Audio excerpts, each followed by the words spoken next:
Hello commandos, welcome to Biomentor classes online. Recap series में आपका स्वागत है। अब तक हम इलेक्ट्रोस्टैटिक्स के 5 लेक्चर्स कर चुके हैं। आज हम स्टार्ट करने जा रहे हैं लेक्चर नंबर 6। टॉपिक है आपका इलेक्ट्रोस्टैटिक्स। ये वो टॉपिक है जो सबसे ज़्यादा एग्जामिनेशन में, नीट एग्जामिनेशन में क्वेश्चन देता है, इम्पॉर्टेंट है। तो शुरू करते हैं। तो देखिए, ये रहा पहला सवाल, आप इसे नोट कर लें।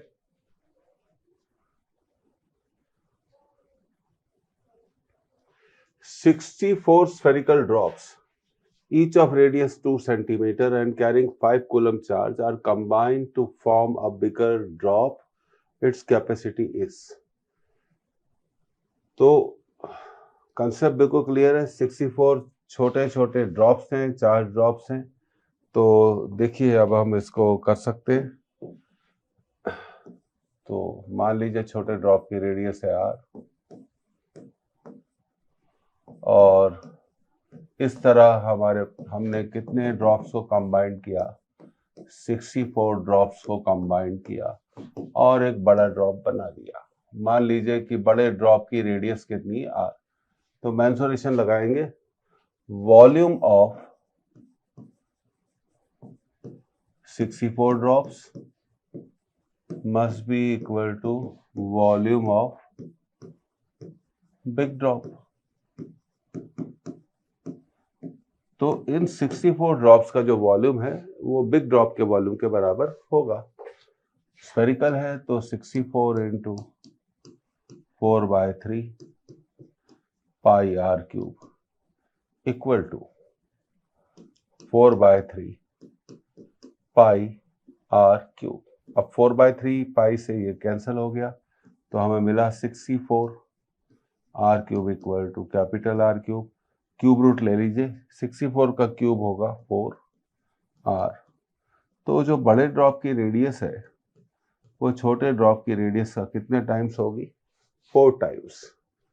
अब क्वेश्चन में दिया गया है कि छोटे ड्रॉप की रेडियस 2 सेंटीमीटर है, तो बड़े ड्रॉप की रेडियस कितनी होगी? 8 सेंटीमीटर। सेंटीमीटर को आप मीटर में बदलें।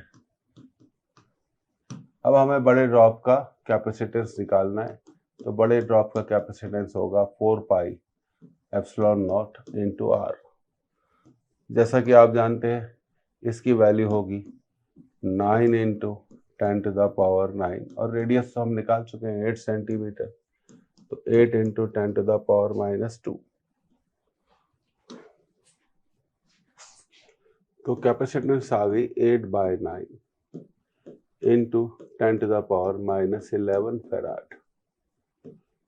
अब हमें 8 को 9 से डिवाइड करना है।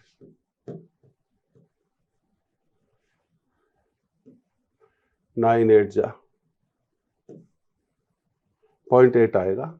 This will be 0.8।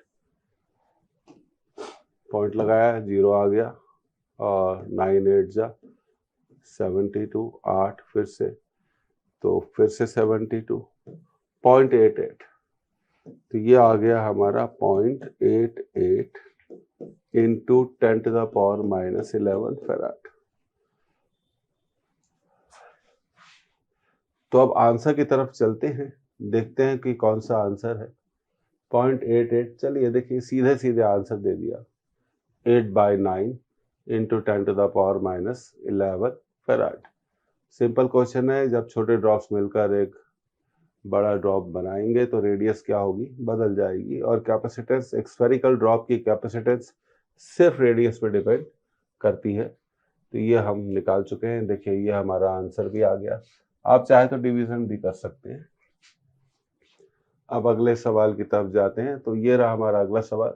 मैं इस सवाल के बारे में बोलना चाहता हूँ कि ये तो बहुत इम्पोर्टेंट है, इसको आप जरूर नोट करें। स्क्रीनशॉट ले लीजिए, नोट करिए।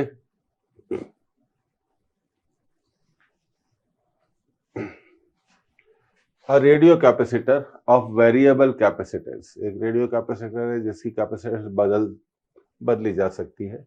Is made of n parallel plates, वो n पैरेलल प्लेट से मिलकर बनता है। Each of area a and separated from each other by distance d। और उनके बीच में डिस्टेंस d है। The alternate plates are connected together. Alternate plates को एक साथ जोड़ा जाता है। The capacitance of the combination is, देखिए क्या होता है, अल्टरनेट प्लेट्स है, मान लीजिए ये पहली प्लेट है, फिर ये दूसरी, ये तीसरी, ये चौथी, ये पांचवी। तो हम मान लेते हैं कि अभी कितनी प्लेट्स हैं, 5 प्लेट्स हैं। 1 2 3, हालांकि प्लेट्स कितनी n, लेकिन हम इसे 5 बना के कर रहे हैं। तो देखिए मान लीजिए ये पॉइंट है ए से हमने कनेक्ट किया प्लेट नंबर 1 को, उसके बाद कनेक्ट करना है प्लेट नंबर 3 को अल्टरनेट, उसके बाद कनेक्ट करना है प्लेट नंबर 5 को। अब यहाँ पर हमने बना लिया बी से हमें कनेक्ट करना है प्लेट नंबर 2 को, प्लेट नंबर 4 को। अब हमें इन 5 प्लेट्स की मदद से ही कैपेसिटेंस निकालनी है। तो क्या करेंगे, पहले ए लिखेंगे, फिर बी लिखेंगे। तो देखिए ए से जुड़ा हुआ प्लेट है फर्स्ट, और फर्स्ट किससे कैपेसिटेंस बनाता है, 2 से। तो ये हमने बी, और 2 किससे जुड़ा हुआ, बी से। अब ए से जुड़ी हुई प्लेट है तीसरी, ये रही तीसरी, और तीसरी किसके साथ कैपेसिटेंस बनाती है, 2 के साथ, और 2 जुड़ा हुआ है बी से। अब ए से जुड़ा हुआ है प्लेट नंबर 3, एक प्लेट को हम एक से ज्यादा बार लिख सकते हैं, और 3 किसके साथ कैपेसिटेंस बनाती है, 4 के साथ, और 4 जुड़ा हुआ है किससे, बी से। अब ए से जुड़ी हुई है प्लेट 5, ये देखिए, और 5 किसके साथ कैपेसिटेंस बनाती है, 4 के साथ। तो कंफ्यूज होने की जरूरत नहीं है, और 4 किससे जुड़ा हुआ है, बी से। तो आप सोच रहे होंगे कि एक प्लेट को हमने 2 बार लिखा, तो क्या वो 2 प्लेटें, नहीं, ये हम कनेक्शन बताने के लिए उपयोग में लाते हैं। मान लीजिए इसकी कैपेसिटेंस है सी, इसकी कैपेसिटेंस सी, तो हम देख रहे हैं कि 5 प्लेट से, प्लेट्स कितनी थी, 5 थी, 5 प्लेट से कितने कैपेसिटर्स बने, 4 कैपेसिटर्स बने, 4 कैपेसिटर बने, 4 कैपेसिटर बने। और ऐसे केसेस में नेट कैपेसिटेंस होगी 4C। तो इस 4C को हम लिख सकते हैं, इस 4C को हम लिख सकते हैं, देखिए नेट कैपेसिटेंस कितनी है, 4C। तो 4C को हम लिख सकते हैं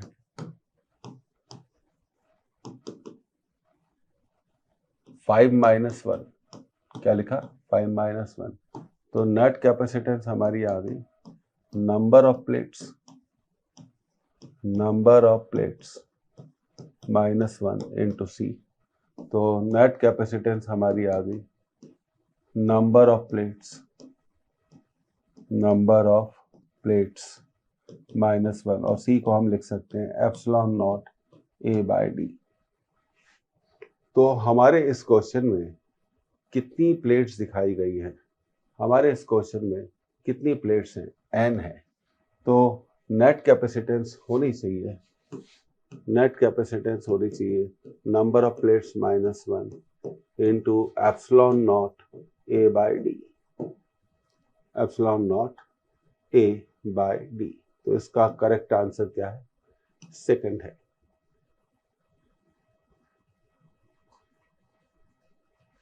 तो ये बहुत इंपॉर्टेंट सवाल है, इसको आपने नोट कर लिया होगा। तो n की जगह हमने 5 प्लेटों का इस्तेमाल करा समझने के लिए, तो ये बहुत इंपॉर्टेंट है। तो ये हमेशा ध्यान रखिए, number of plates -1 into capacitance of 1 capacitor. तो इसका अप्रोच क्या हो गया, आपको समझ में आ गया होगा। अब देखिए ये रहा हमारा अगला सवाल, सिंपल है पर इंपॉर्टेंट है, नोट किया जाए।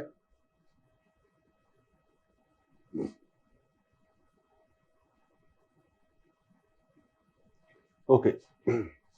A condenser of capacity 10 microfarad is charged to potential difference 500 volt. Its terminals are then connected to those of uncharged condenser of capacity 40 microfarad. The loss of energy in connecting them together is. तो सबसे पहले question की situation पढ़ते हैं। 10 microfarad का capacitor था, उसको हमने क्या करा, 500 वोल्ट की बैटरी से 500 वोल्ट की बैटरी से चार्ज किया, तो उस पर चार्ज आया 500 इंटू CV 10, तो उस पर चार्ज आया 5000 माइक्रोकूलम। इसके बाद क्या किया, हमने इसे 10 माइक्रोफेराड को हमने 40 माइक्रोफेराड के साथ जोड़ दिया, 40 माइक्रोफेराड के साथ जोड़ दिया। कंसेप्ट की बात कर रहे हैं।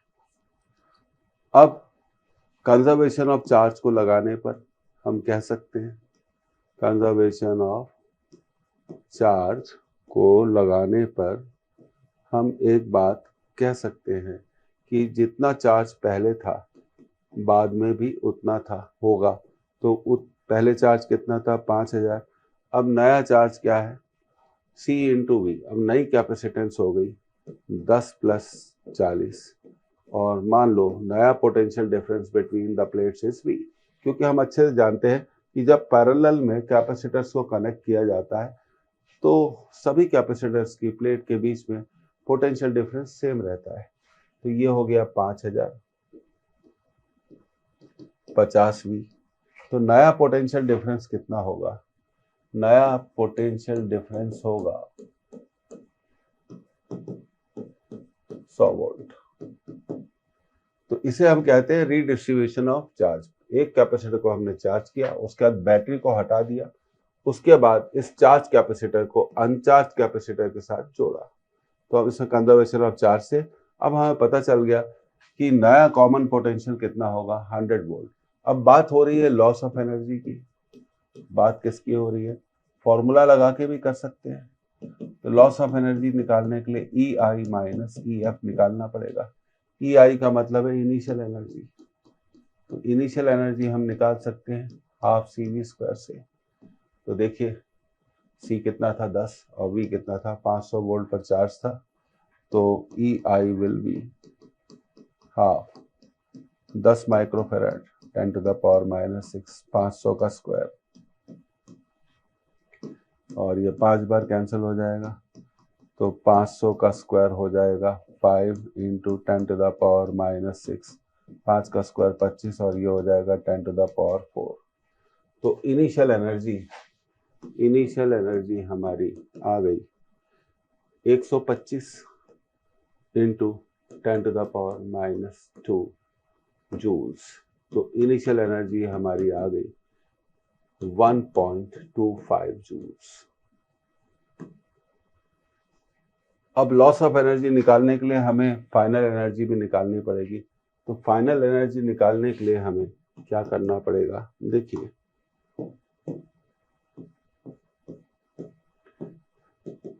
हाफ कैपेसिटेंस 10 प्लस 40, क्योंकि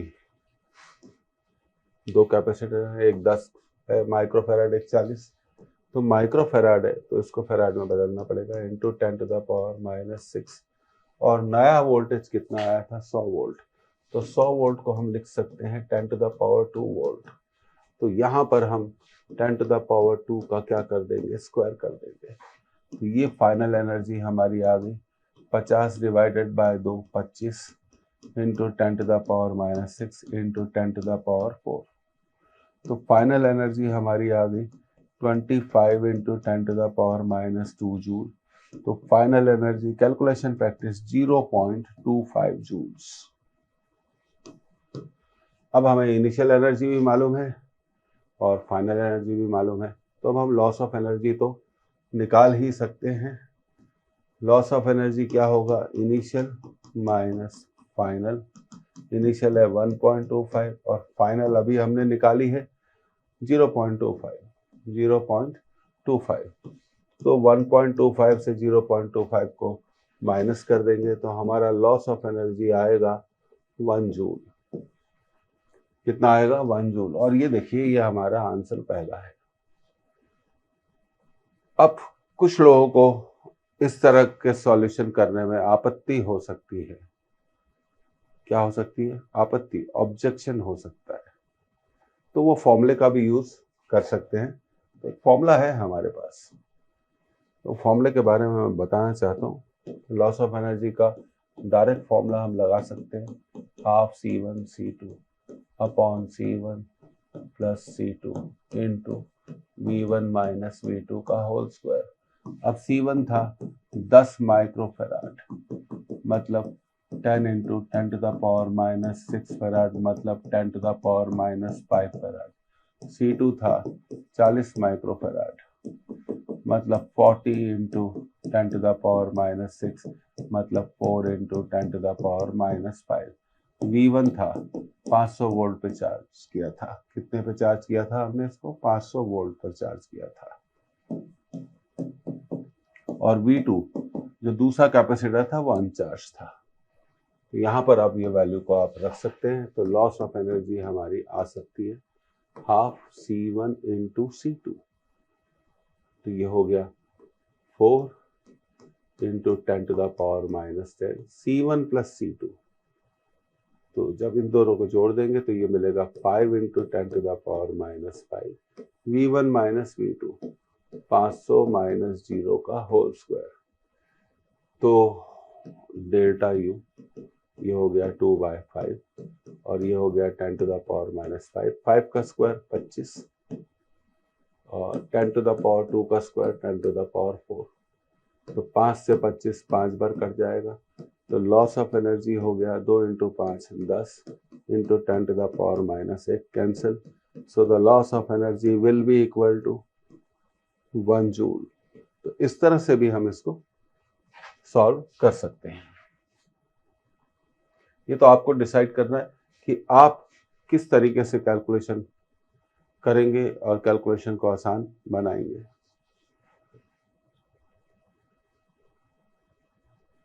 तो अब ये रहा हमारा अगला सवाल, इसे नोट कर लिया जाए।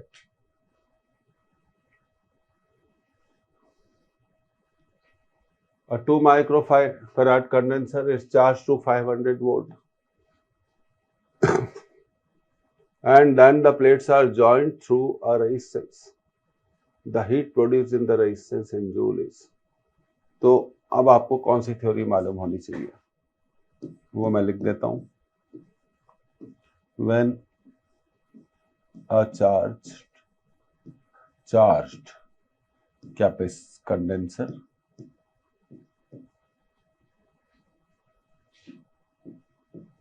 is connected to any, word ध्यान दीजिए, any resistance, then energy stored in the condenser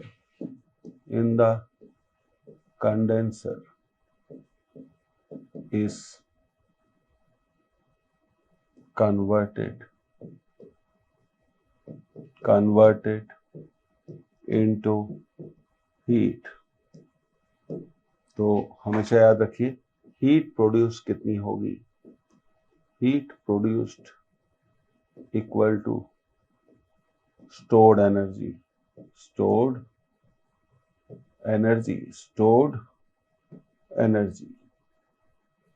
और stored energy को हम लिख सकते हैं हाफ CV स्क्वायर। तो बहुत सीधा सीधा सवाल हो गया, हाफ CV स्क्वायर। तो हीट प्रोड्यूस होगी, heat produced will be half CV square. अब देखते हैं भाई C कितना है, 2 microfarad, half 2 into 10 to the power minus, और ये हो गया 500 का स्क्वायर, 2 से 2 कैंसिल, तो ये हो गया 10 टू द पावर माइनस 6, 5 का स्क्वायर 25, ये 2 जीरो है तो इसका स्क्वायर होगा 10 टू द पावर 4। तो हीट प्रोड्यूस होगी 25 into 10 to the power minus 2 joules तो 0.25 जूल्स। तो ये इसका आंसर आ जाएगा। तो अब देखते हैं 25 into 10 to the power minus 2 joules। तो this is the correct answer. अच्छा, इसमें एक बात और इम्पोर्टेंट है कि जब भी किसी चार्ज कैपेसिटर को किसी भी रेजिस्टेंस से जोड़ा जाता है, तब उसमें जितनी भी एनर्जी स्टोर्ड होती है वो पूरी की पूरी एनर्जी किस में बदल जाती है? हीट एनर्जी में बदल जाती है। तो आप अब देखिए, हीट प्रोड्यूस क्या होता है? Stored energy. चाहे वो रेजिस्टेंस की वैल्यू 1 ओम हो, चाहे रेजिस्टेंस की वैल्यू 2 ओम हो, चाहे कितनी भी वैल्यू वाला रेजिस्टेंस क्यों ना हो, तो हीट प्रोड्यूस रेजिस्टेंस की वैल्यू पर डिपेंड नहीं करती है। ये बात हमें हमेशा ध्यान रखना चाहिए कि जो भी हीट प्रोड्यूस होती है वो रेजिस्टेंस की वैल्यू पर बिल्कुल भी डिपेंड नहीं करती। तो उम्मीद है समझ में आ गया होगा। आगे बढ़ते हैं। ये रहा हमारा अगला सवाल, इसे आप नोट कर लें, ये भी इम्पोर्टेंट है। ओके, आपने इसे नोट कर लिया। Now let us read the question. A condenser is charged to a potential difference of 120 volt। उसे 120 वोल्ट पे चार्ज करते हैं and its energy is 1 into 10 to the power minus 5 joule। If the battery is there and the space between the plates is filled up with dielectric medium epsilon r5, its new energy is।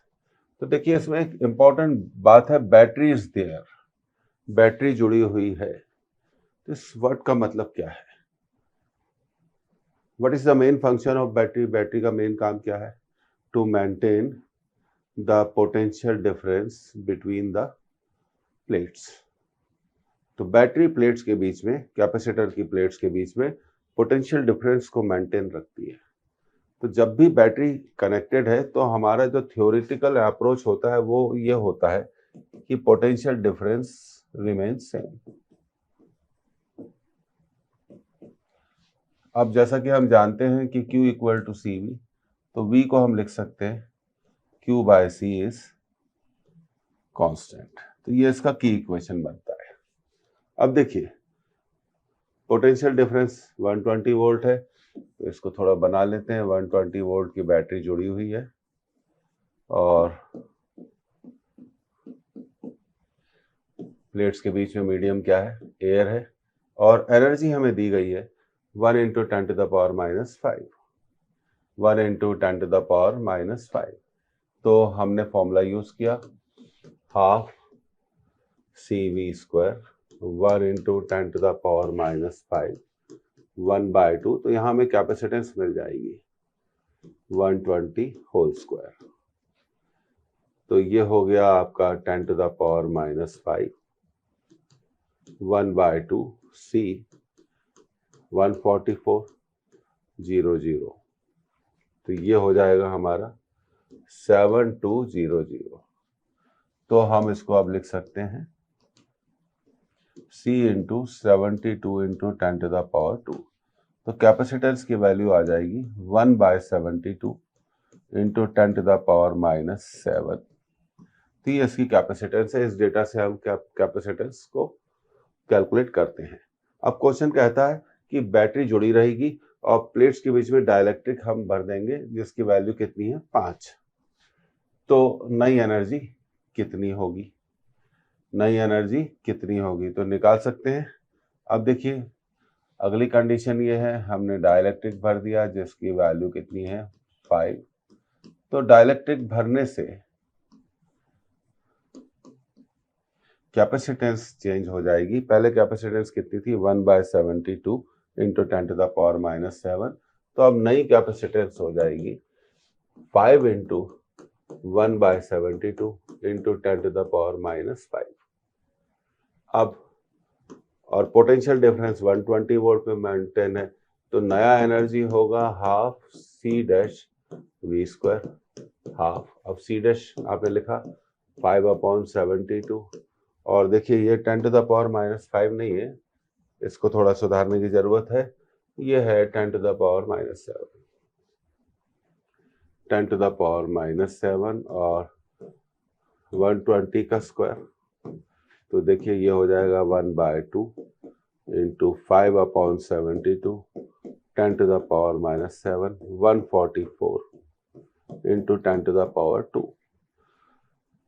देखिए 144 को cancel कर देगा 72 times, 72 से 72 cancel हो जाएगा, तो नया जो एनर्जी होगी वो होगी आपकी 5 into 10 to the power minus 7 into 10 to the power 2, तो नई एनर्जी होगी 5 into 10 to the power minus 5 joules. तो ये नई एनर्जी का आंसर है। तो अब देखते हैं कि कौन से आंसर में ये दिया गया है। तो fourth option is the right option. Fourth option is the right option. अब देखिए इसमें एक अप्रोच है जिसके बारे में हम बात करना चाहते हैं, तो वो इम्पोर्टेंट अप्रोच थी। तो देखिए वापस क्वेश्चन पे चलते हैं। देखिए वोल्टेज इज कांस्टेंट, अब एनर्जी क्या होती है, हाफ CV², तो हम कहते हैं energy is proportional to C। ध्यान दीजिएगा इस पर, एनर्जी C के प्रोपोर्शनल है। अब डाइलेक्ट्रिक भरने से कैपेसिटेंस की वैल्यू, अगर डाइलेक्ट्रिक की वैल्यू 5 है और उसे पूरी तरह प्लेट्स के बीच में भरा जाए तो नई कैपेसिटेंस की वैल्यू कितनी होगी, 5 टाइम्स। तो पहले अगर capacitance U is proportional to C, capacitance अगर 5 टाइम्स हो जाएगी, कैपेसिटेंस अगर 5 टाइम्स हो जाएगी तो एनर्जी भी कितने टाइम्स हो जाएगी, 5 टाइम्स हो जाएगी। पहले एनर्जी कितनी थी, 1 into 10 to the power minus 5, तो अब हो जाएगी 5 into 10 to the power minus 5। तो एक लॉजिक से आप इसको कर सकते हैं। अगर आप इसको सॉल्व नहीं करना है तो हम इसको डायरेक्टली भी आंसर दे सकते हैं। तो ये उसका तरीका है। अब देखिए अगले सवाल की तरफ जा रहे हैं, आप इसे नोट कर लीजिए। ये तो बहुत ज़्यादा एक्सपेक्टेड और बहुत इंपॉर्टेंट सवाल मैं इसे मानता हूँ, इसे नोट किया जाए।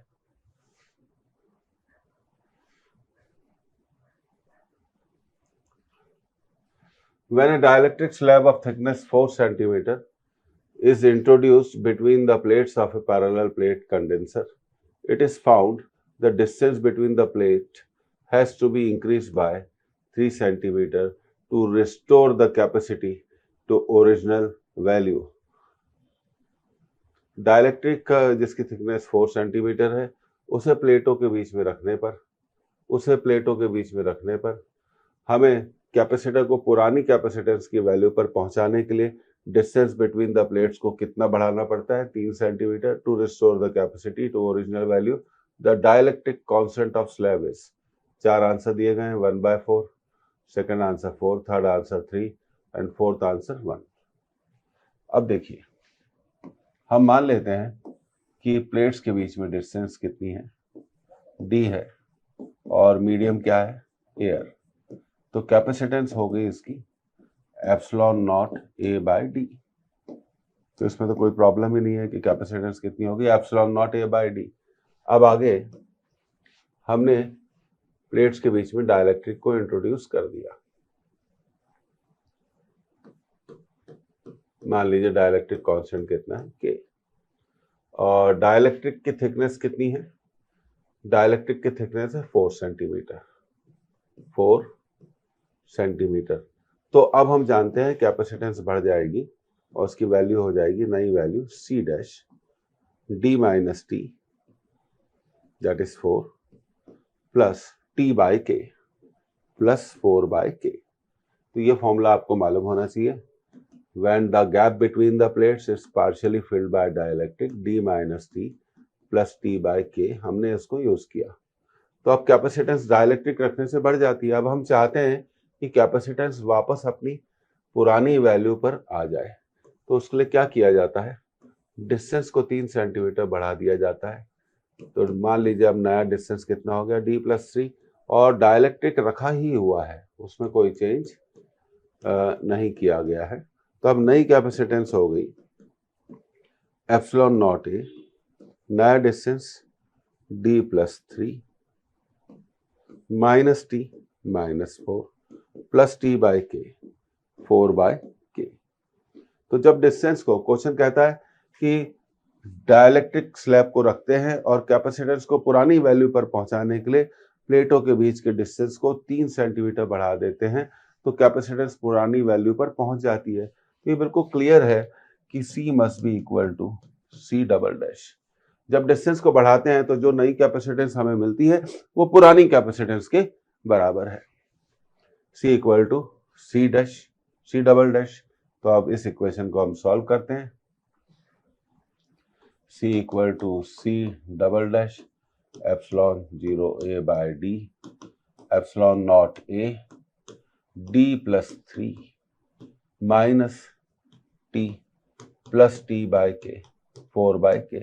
ये तो कैंसिल हो जाएगा, तो आपको मिलेगा D equal to D plus 3 minus 4 plus 4 by K।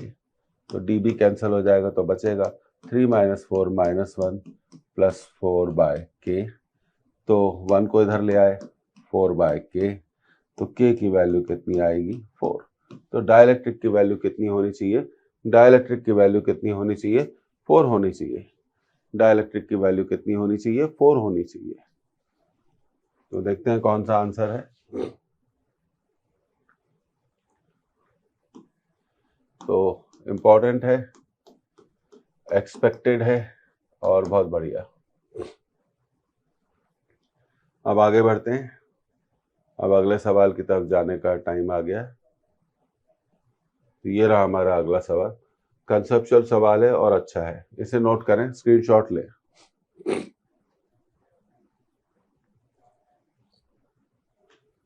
Okay, the area of positive plate is A1, ठीक है, and the area of the negative plate is A2, where A2 is less than A1. They are parallel to each other and separated by a distance D. The capacitance of condenser with air as dielectric is. 4 answer है। पहला answer है epsilon not A1 by D, दूसरा answer है epsilon naught A2 by D, तीसरा answer है epsilon not A1 A2 by D और चौथा answer है epsilon not A1 upon A2 D. तो देखिए, जब हम पैरेलल प्लेट कैपेसिटर पढ़ते हैं, ये मैं आपको बताना चाहता हूं कि पैरेलल प्लेट कैपेसिटर्स की दोनों प्लेट का जो हमारा स्टैंडर्ड इक्वेशन है वो ऐसे है। प्लेट्स के बीच में मीडियम है एयर और प्लेट एरिया कितना है? ए है। इसका एरिया भी कितना है? ए है। तो हम बोलते हैं कि कैपेसिटेंस कितनी होगी? Epsilon naught A by D. तो जब आप फॉर्मूले को पढ़ते हैं तो आप क्या पढ़ते हैं? A is the area and D is the distance. पर इसका जो बेसिक कंसेप्ट है, ए एरिया नहीं है, ये एरिया नहीं है, ध्यान से सुनिए। ए है ओवरलैपिंग एरिया। अब मेरे हाथों को आप देखिए, ये एक प्लेट हो गई, ये हाथ एक प्लेट हो गई और ये हाथ दूसरी प्लेट हो गई। तो जब हम प्लेट, दोनों प्लेट्स का एरिया क्या सेम है, इसका मतलब वो एक दूसरे को पूरी तरह ढक लेती हैं। दे ओवरलैप ईच अदर। तो ए का एक्चुअल मीनिंग क्या है? कंसेप्चुअल मीनिंग है ओवरलैपिंग एरिया। अब क्वेश्चन कहता है कि पॉजिटिव प्लेट का एरिया A1 है, पॉजिटिव प्लेट का एरिया A1 है, लाइक दैट। और नेगेटिव प्लेट का जो एरिया है, नेगेटिव प्लेट का जो एरिया है वो A2 है, इससे कम है। A2 is less than A1। तो यहां पर ओवरलैपिंग एरिया कितना होगा?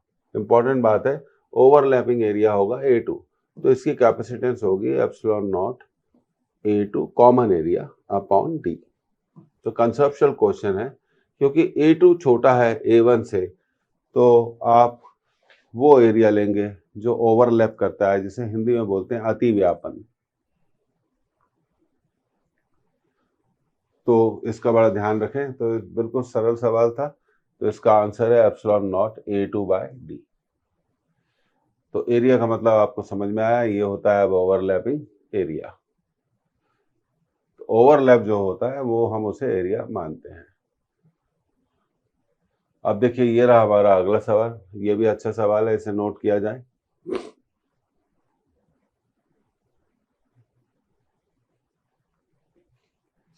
To condenser of capacity C and 2C are connected in parallel and these are charged up to V volt. और उन्हें V वोल्ट पे चार्ज किया गया है।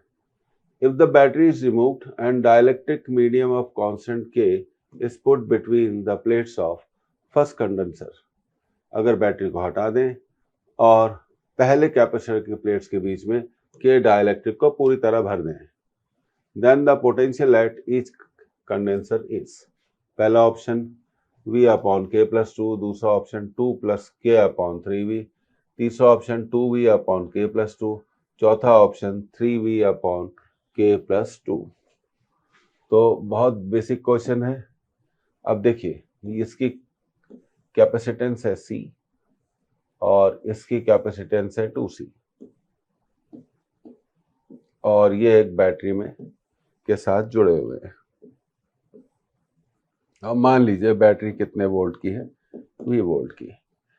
तो अब देखिए पहली step, net capacitance C plus 2C कितनी आ गई, 3C। अब चार्ज ऑन द सिस्टम, सबसे पहले आप निकालेंगे इस पूरे सिस्टम पे चार्ज कितना है, charge on the system, charge on the system, charge को हम कहते हैं Q equal to CV, 3CV। तो let this is taken as Q1। अब हम बैटरी को हटा देते हैं, अब बैटरी को हम हटा देते हैं, जैसा कि क्वेश्चन में कहा गया है कि बैटरी हटाई जाती है। चलिए बैटरी को हटा देते हैं।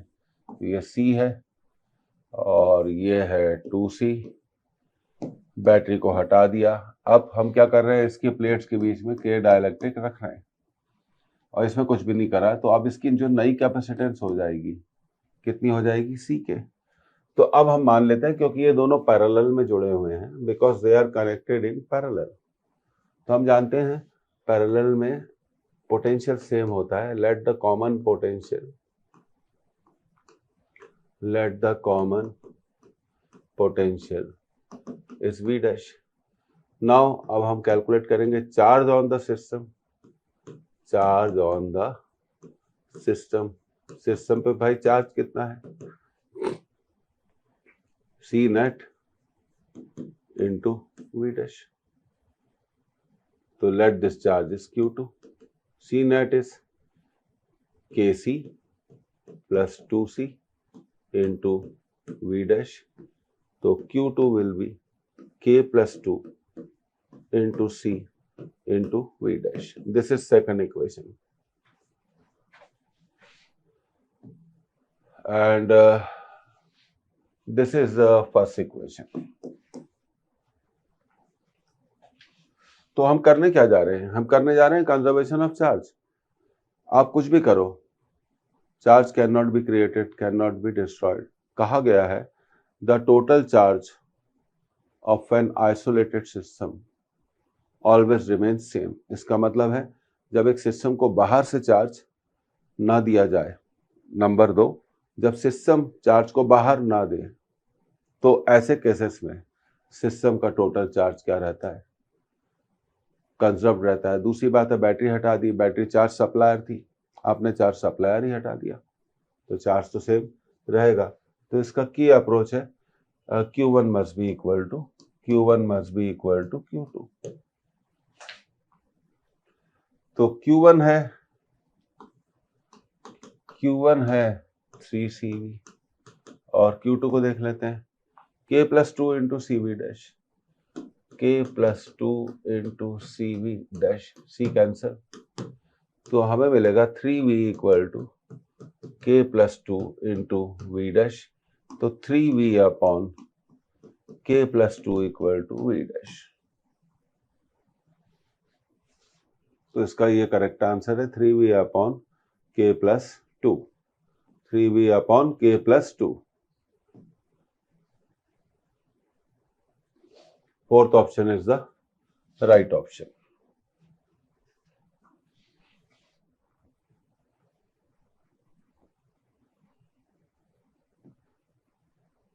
ठीक है, तो अब आगे बढ़ते हैं। अब देखिए ये रहा हमारा अगला क्वेश्चन, आप इसे नोट करें।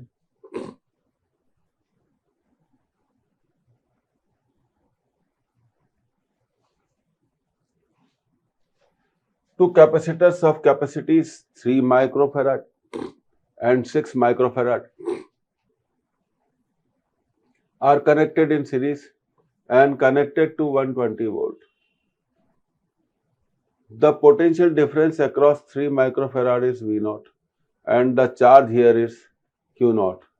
We have पहला option Q naught is 40 microcoulomb, दूसरा option V naught is 60 volt, तीसरा option V naught is 80 volt, चौथा option Q naught is 240 microcoulomb. अब करेक्ट आंसर्स पे जाते हैं। पहला आंसर बोलता है ए और सी सही है, दूसरा आंसर बोलता है ए और बी कनेक्ट नहीं होना चाहिए, आर करेक्ट, और फिर यहाँ कनेक्ट लिखा है तो कनेक्ट नहीं, इसको लिखना चाहिए correct. B and D are correct और C and D are correct. तो सबसे पहले अब हम सिचुएशन के बारे में बात करते हैं। 3 माइक्रोफैराड और 6 माइक्रोफैराड को 120 वोल्ट से जोड़ा गया है। तो देखिए ये 3 माइक्रोफैराड हो गया और ये हो गया हमारा 6 माइक्रोफैराड और इन्हें जोड़ा है हमने 120 वोल्ट के सोर्स से। हमारा सोर्स वैल्यू कितनी है? 120 वोल्ट। अब मान लीजिए इसकी प्लेट्स पर पोटेंशियल है V1 और इसकी प्लेट्स पर पोटेंशियल है V2। इसको हम कई तरीकों से कर सकते हैं, बहुत तरीकों से कर सकते हैं। तो पहली बात V1 plus V2 sorry V1 plus V2 120 volt होगा, क्योंकि हम जानते हैं कि सीरीज में पोटेंशियल क्या होता है? डिवाइड होता है। दूसरी बात, क्योंकि ये सीरीज में जुड़े गए, जितना चार्ज 3 माइक्रोफैराड पे होगा, जितना चार्ज 3 माइक्रोफैराड पे होगा उतना ही चार्ज 6 माइक्रोफैराड पे होगा। तो Q1 इक्वल टू Q2। अब चार्ज क्या होता है? CV। तो हम लिख सकते हैं 3V1 इक्वल टू 6V2। तो कैंसिल हो गया, तो V1 इक्वल टू 2V2। तो V2 को हम लिख सकते हैं V1/2। अब ये इस इक्वेशन को यूज किया, V1 plus V2 equal to 120। V2 को लिखा हमने V1/2। तो V1 प्लस V1/2 इज 120।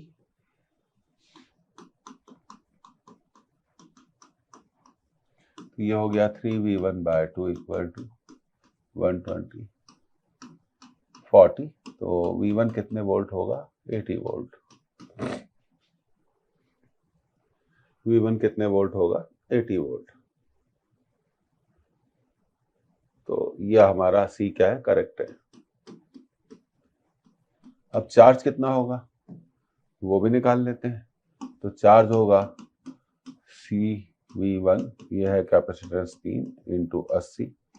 तो चार्ज होगा 240 माइक्रोकूलम, क्योंकि आपने कैपेसिटेंस को माइक्रोफैराड में लिया था। तो डी भी करेक्ट है, ये भी सही है। तो इसका आंसर होना चाहिए चौथा C and D are. C and D are correct, C and D are correct. और इसको आप बहुत तरीकों से कर सकते हैं। अब देखिए मैं आपको कुछ एक चीजें और बताना चाहता हूँ आपके नॉलेज के लिए, जिससे आप इन सब चीजों को बहुत जल्दी सॉल्व कर सकते हैं। देखिए ये था 3 माइक्रोफैराड और ये दूसरा था 6 माइक्रोफैराड और सोर्स वोल्टेज था 120 वोल्ट। और मान लीजिए इस पर पोटेंशियल डिफरेंस V1 है इसके प्लेट्स के बीच में और इसके प्लेट्स के बीच में V2 है। तो हमेशा याद रखिए potential difference is inversely divided in the ratio of capacitance. तो ये आ गया 1/3:1/6। पहली चीज। अब 3 और 6 का एलसीएम 6 है, तो इस रेशियो को 6 से मल्टीप्लाई कर दीजिए। ध्यान दीजिएगा, ये हो जाएगा 2:1। अब V1 आप निकाल सकते हैं, 2 रेशियो मिल गया। V1 का रेशियो कितना है? 2। तो 2/2 + 1 इंटू टोटल वोल्टेज 120। तो 2 इंटू 120 डिवाइडेड बाय 3 40। तो डायरेक्टली V1 आ गया आपका कितने वोल्ट आ गया? 80 वोल्ट। तो नॉलेज की कोई लिमिट नहीं होती, नॉलेज की कोई लिमिट नहीं होती, सीखना चाहिए। तो इस मेथड से भी आप इसको कर सकते हैं। फिर आप ऐसा भी कर सकते हैं अगली मेथड में, जैसे हम क्योंकि हम रिवीजन कर रहे हैं इसलिए ये सब बातें कर रहे हैं। अब net capacitance C1 C2 upon C1 plus C2 3 into 6 upon 3 plus 6 18/9, तो नेट कैपेसिटेंस आ गई 2 माइक्रोफेराड। तो चार्ज, कॉमन चार्ज आ गया CV, तो 2 इंटू 120 240 माइक्रोकूलम। हम जानते हैं सीरीज में चार्ज क्या रहता है, सेम आ गया। अब आपने 240 माइक्रोकूलम चार्ज की वैल्यू निकाल ली। अब आगे क्या करना है, इस पर चार्ज है 240 माइक्रोकूलम, इसकी कैपेसिटेंस है 3V1, तो V1 आ गया डायरेक्टली 80 वोल्ट। तो बहुत तरीके हैं जिससे इन सब चीज़ों को हम सॉल्व कर सकते हैं, और नॉलेज की कोई लिमिट तो होती नहीं है। तो समझ में आ गया होगा, आगे बढ़ते हैं। ये रहा हमारा अगला सवाल, इसको नोट कर लें आप।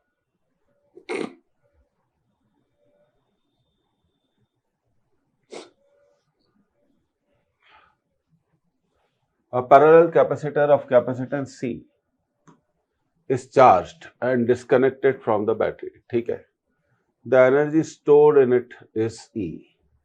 If a dielectric slab of dielectric constant 6 is inserted between the plates of capacitor, then energy and capacitance will become. तो देखिए, कैपेसिटेंस तो डायलेक्ट्रिक की वैल्यू 6 है, तो कैपेसिटेंस तो क्या हो जाएगी, 6C हो जाएगी। तो ये आंसर नहीं हो सकता क्योंकि इसमें कैपेसिटेंस बताई गई है C। अब बैटरी को हटा दिया, तो बैटरी को हटाने का मतलब है कि charge is constant, CV equal to constant, CV equal to constant हम लिख सकते हैं C1 V1 equal to C2 V2।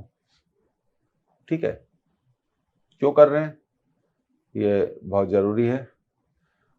C है, पहले वोल्टेज V1 था, अब कैपेसिटेंस हो गई 6C, तो वोल्टेज हो गया V1/6। वोल्टेज कितना हो गया, V1/6। तो कैपेसिटेंस तो 6 गुनी हो गई, capacitance becomes 6 times, no doubt, but potential difference between the plates becomes 1/6। अब एनर्जी के बारे में बात करते हैं। तो भाई एनर्जी क्या होती है, इन्होंने बोला एनर्जी को क्या लिखना है, हमें कि E लिखना है, तो एनर्जी क्या होती है, QV। Q तो कांस्टेंट है, तो energy is proportional to V, तो E1 upon E2 equal to V1 upon V2। तो अब क्या होगा, पहले एनर्जी E थी, बाद में एनर्जी कितनी हो गई, E2। पहले वोल्टेज था V1, बाद में वोल्टेज हो गया V1/6। अभी चेक कर लीजिए, हमने यही निकाला था, V1/6। तो V1 से V1 कैंसिल, तो E upon E2 will be 6, तो E2 6E2 equal to E, तो E2 will be equal to E/6। तो एनर्जी अगर पहले E थी, अगर एनर्जी पहले E थी, तो अब कितनी हो जानी चाहिए, अब कितनी हो जानी चाहिए, E/6 हो जानी चाहिए। तो देखिए, तो E/6, तो third option is the right option. तो हमेशा एक बात आपको याद रखिए कि जब भी ये कहा जाता है डिस्कनेक्टेड फ्रॉम द बैटरी, तो इसका मतलब क्या होता है कि charge is constant, charge is constant. अब थोड़ा सा मैं आपको इसका आइडिया देना चाहता हूं, जो बड़ा बेसिक आइडिया है। तो जब बैटरी डिस्कनेक्ट होती है, when battery is disconnected,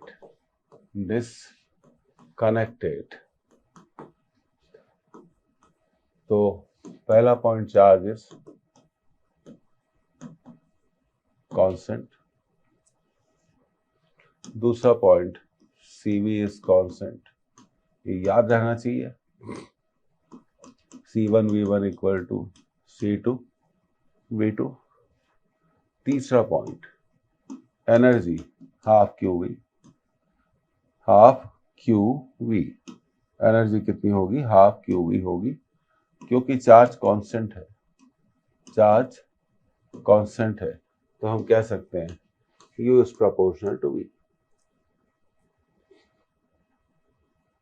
U is proportional to V। तो ये आपको थोड़ा आइडिया दे दिया कि कैसे इन सब चीज़ों को किया जाता है। अब आगे बढ़ते हैं।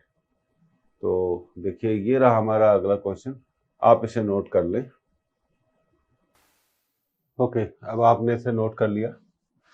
A and B are two condenser of capacities 2 microfarad and 4 microfarad. They are charged to potential differences of 12 volt and 6 volt respectively. तो उन्हें पहले अलग अलग चार्ज किया गया है। 2 माइक्रोफेराड को 12 वोल्ट से चार्ज किया गया है और 4 माइक्रोफेराड को 6 वोल्ट से चार्ज किया गया है। If they are now connected positive to positive, the charge that flows through the connecting wire. तो कनेक्टिंग वायर में कितना चार्ज फ्लो होगा, ये सवाल है।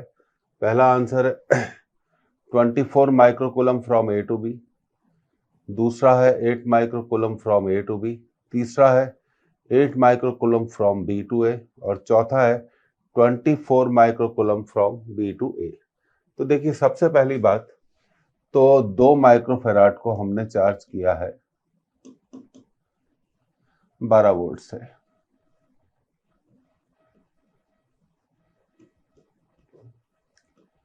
तो भाई इस पर चार्ज कितना होगा, Q equal to C V use करिए, 2 इंटू 12, तो इस पर चार्ज होगा, Q1 ले लेते हैं, 24 माइक्रोकूलम। अब दूसरा है 4 माइक्रोफेराड, इसे हमने चार्ज किया है 6 वोल्ट से,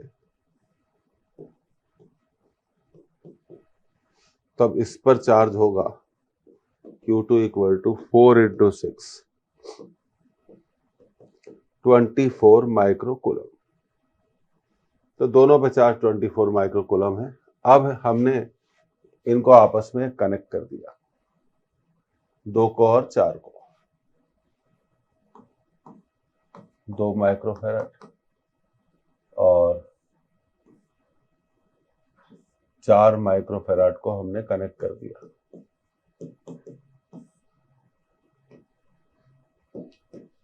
like this, positive to positive. अब इस केस में आप देखिए कितना चार्ज फ्लो होगा। तो अब ये पैरेलल ग्रुपिंग में आ गए, ये दोनों किस में आ गए, पैरेलल ग्रुपिंग में आ गए। तो चार्ज कितना होगा हम जानते हैं, C नेट इंटू वी। तो पहले चार्ज कितना था, 24 plus 24, 24 plus 24, net capacitance 2 plus 4। तो अब हमें पता चला 48 इक्वल टू 6V। अब दोनों पर पोटेंशियल कितना है, 8 वोल्ट है, क्योंकि वो पैरेलल में कनेक्टेड हैं, इसलिए पोटेंशियल की जो वैल्यू होगी वो कितनी होगी, सेम होगी। अब हम निकालते हैं न्यू चार्ज ऑन 2 माइक्रोफेराड। अब 2 माइक्रोफेराड पर नया चार्ज कितना होगा, कैपेसिटेंस 2 और नया वोल्टेज 8, 16 माइक्रोकूलम। और इसी तरह हमने निकाल लिया न्यू चार्ज ऑन 4 माइक्रोफेराड, हालांकि जरूरत नहीं थी, 4 इंटू 8, 32 माइक्रोकूलम। जोड़ने से पहले ए पर चार्ज था 24, बी पर चार्ज था 24। तो जोड़ने के बाद अब देखिए इस पर चार्ज था, पहले पर चार्ज था 2 माइक्रोफेराड पे चार्ज था 24 माइक्रोकूलम, और जोड़ने के बाद चार्ज हुआ, जोड़ने के बाद चार्ज कितना बचा, 16 माइक्रोकूलम। इसका मतलब 24 में से अब बचा कितना है, 16। तो कितना चार्ज फ्लो हो गया, 8 माइक्रोकूलम फ्लो हो गया। तो हमारा आंसर है 8 microcoulomb charge will flow from 2 microfarad to 4 microfarad. तो 2 माइक्रोफेराड से 4 माइक्रोफेराड पर कितना चार्ज फ्लो होगा? 8 माइक्रोकूलम। तो देखते हैं कौन सा आंसर है। Second answer. अच्छा सवाल है और इम्पोर्टेंट है और सरल भी है। आसानी से हम इस सवाल को कर सकते हैं। तो ये इसका आंसर आ गया। अब आगे बढ़ते हैं अगले सवाल की तरफ। ये रहा हमारा अगला सवाल। तो इसको आप नोट कर लें। ओके, आपने नोट कर लिया होगा। आप पढ़ते हैं इस क्वेश्चन को। The force between the plates of A parallel plate capacitor of capacitance C and distance of separation of the plate is D with the potential difference V between the plates is। तो देखिए इस situation को consider करने के लिए हम एक parallel plate capacitor draw करते हैं। इस पे चार्ज माइनस क्यू होता है, इस पर प्लस क्यू। प्लेट्स के बीच में सेपरेशन डी है। तो पहला पॉइंट ये है electric field between the plates. Electric field between the plates, क्योंकि फोर्स निकालना है तो इलेक्ट्रिक फील्ड तो निकालना ही पड़ेगा। E equal to V by D. होता यह है कि पहली प्लेट दूसरी प्लेट पे फोर्स लगाएगी और दूसरी प्लेट पहली प्लेट पे फोर्स लगाएगी। ये कंसेप्ट है। तो इलेक्ट्रिक फील्ड निकाल ली। Electric field due to one plate. Electric field, ये तो दोनों प्लेट्स की इलेक्ट्रिक फील्ड हो गई। Electric field due to one plate. अब एक प्लेट की इलेक्ट्रिक फील्ड क्या होगी? E dash. तो इट विल बी उसका आधा V बाई 2D। अब ये इलेक्ट्रिक फील्ड दूसरी प्लेट पे फोर्स लगाएगी। सो तीसरा point, force on the plate, force on other plate, other plate will be F equal to E dash Q। E dash Q। तो ये आ गया F equal to E dash Q। F equal to E dash Q।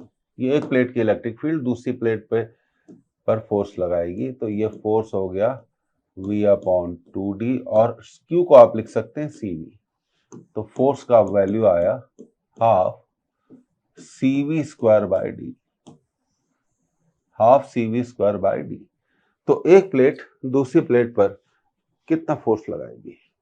एक plate दूसरी plate पर कितना force लगाएगी? Half CV square upon D. तो देखते हैं कौन सा आंसर होना चाहिए। Half CV square upon D. तो दिस इज द आंसर। अच्छा, मैं ये चाहता हूं कि आप इसको याद रखें, रिमेंबर इट, क्योंकि ये है इंपॉर्टेंट। ये काफी इंपॉर्टेंट है और मैंने इसको बहुत सिंपल मेथड से सॉल्व किया है। सबसे पहले मैंने दोनों प्लेट्स के बीच में इलेक्ट्रिक फील्ड को निकाला और ये इलेक्ट्रिक फील्ड दो प्लेटों के कारण है, इसके कारण और इसके कारण। तो अगर मुझे किसी एक प्लेट के कारण इलेक्ट्रिक फील्ड निकालनी हो तो मैं क्या करूंगा? दो से डिवाइड कर दूंगा। तो electric field due to one plate V upon 2D। और ये मान लो ये पहले प्लेट की इलेक्ट्रिक फील्ड है, ये फील्ड दूसरी प्लेट पे फोर्स लगाएगी। F equal to E dash Q। उसके बाद बहुत आसान था, E डैश की वैल्यू रख दी V अपॉन 2D और Q को लिख दिया CV। तो ये आ गया। तो ये इंपॉर्टेंट सवाल है, इसको थोड़ा आप ध्यान रखें। पूछा जाने वाला है और पूछा जाता है, पूछा भी जाता है और ये काफी इंपॉर्टेंट है। ठीक है, समझ में आ गई बात। अब देखिए, मैं आपसे कहना चाहता हूँ कि आज कैपेसिटर्स के लेक्चर नंबर 6 में हम इतना ही पढ़ रहे हैं और मैं आपको धन्यवाद कहना चाहता हूँ कि आपने इसे ज्वाइन किया और मैं चाहता हूँ कि आपका रिवीजन मजबूत से मजबूत हो। ये था हमारा इलेक्ट्रोस्टैटिक्स का लेक्चर नंबर 6। इसमें हमने डिफरेंट वैरायटीज के सवाल करे। अब लेक्चर 7 में हम फिर electric potential, potential difference, electric potential difference, electrostatic potential energy और कैपेसिटेंस पर बेस कुछ और सवालों को हम सॉल्व करेंगे और कोशिश करेंगे कि डिफरेंट वेरिएशन के सवाल हम आपके लिए कर सकें, जिससे कि आपका रिवीजन और मजबूत हो सके। Thank you again. फिर मिलेंगे इलेक्ट्रोस्टैटिक्स के लेक्चर 6 में। बढ़ते रहिए, आगे बढ़ते रहिए और सिलेक्ट होइए। Thank you.